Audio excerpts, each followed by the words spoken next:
حضرت حذیفہ بن یمان ایک صحابی تھے، میرے نبی کریم علیہ السلام نا ان سے راز کی باتیں کرتے تھے۔ ہر بندے کا ہاضمہ ٹھیک نہیں ہوتا، سب سے راز کی بات نہیں کرنی چاہیے۔ حضرت حذیفہ بن یمان کہتے ہیں حضور راز کی باتیں بتاتے۔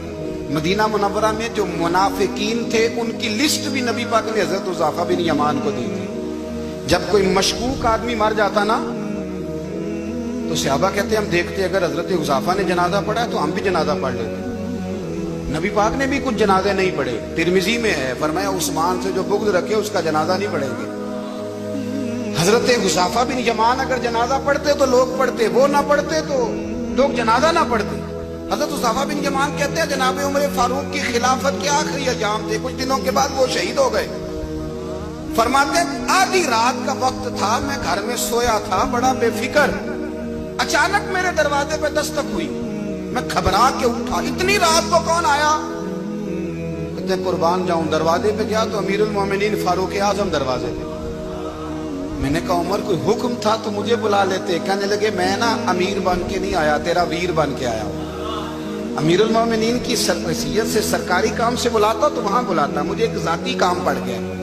کہتے میں نے عمر کو گھر کی اندر بلا کے چارپائی پہ بٹھایا، میں نے کہا حضور میں غریب آدمی، میں کیا آپ کے کام آ سکتا ہوں؟ تو کہتے ہیں انہوں نے نا مجھے ساتھ بٹھا لیا، پھر میرا ہاتھ پکڑ لیا، کہنے لگے تو عمر کو جانتا ہے؟ عمر جھوٹ نہیں بولتا، تو جانتا ہے عمر وعدوں کا پکا ہے؟ کہا حضور جانتا ہوں۔ کہا میں اس وقت آیا ہوں جب دیکھ بھی کوئی نہیں رہا۔ حضرت حذیفہ بن یمان کہتے ہیں پریشان ہو گیا، حضور پہلیاں نہ بجھوائے، مہربانی کر کے بتائیں کدھر آئے ہیں؟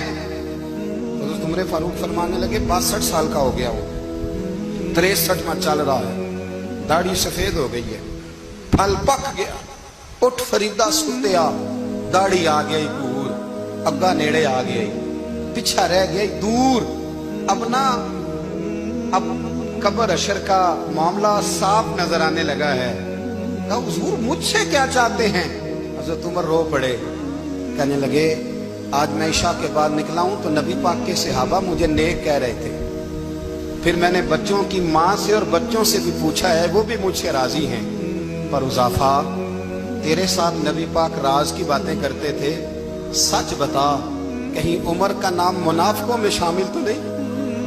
سچ بتا ان منافقین میں تو شامل نہیں، کہیں اوپر سے تو نہیں سارا کچھ؟ حضرت حذیفہ بن یمان کہتے ہیں میں باپ کے مرنے بھی اتنا نہیں رویا جتنا عمر کے سوال میں رویا۔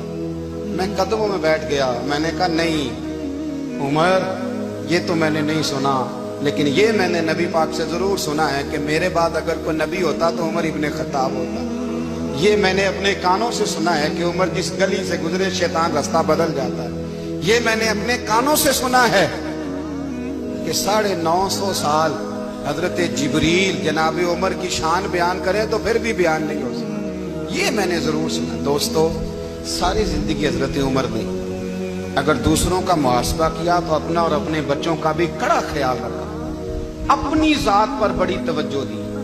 جو لوگ اپنا بھول جاتے ہیں نا، ہمیں اپنی صحت کا بڑا خیال ہے لیکن اپنی روحانی زندگی کا کوئی خیال نہیں ہے، قلبی زندگی کا کوئی تصور نہیں ہے۔ آپ یقین کریں موٹا آدمی کمزور ہونے کے لیے جدوجہد کر رہا ہے، کمزور طاقتور ہونے کے لیے، لیکن جس کو کتنے دن بیت گئے اللہ رسول کی یاد میں رویا ہی نہیں، کتنے دن بیت گئے نہ سننے کو دل ہی نہیں چاہا، جسے مہینوں بیت گئے اور قرآن پاک کی طرف نظر ہی نہیں گئی، وہ فکر مند ہی نہیں۔ زندگی زندہ دلی کا نام ہے، مردہ دل کیا خاک جیا کرتے ہیں؟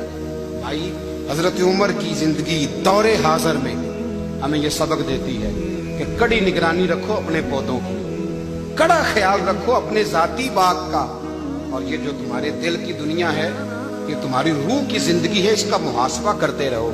نبی کریم علیہ السلام نے فرمایا اپنا حساب خود کر لو قبل اس کے کہ تمہارا حساب کیا جائے۔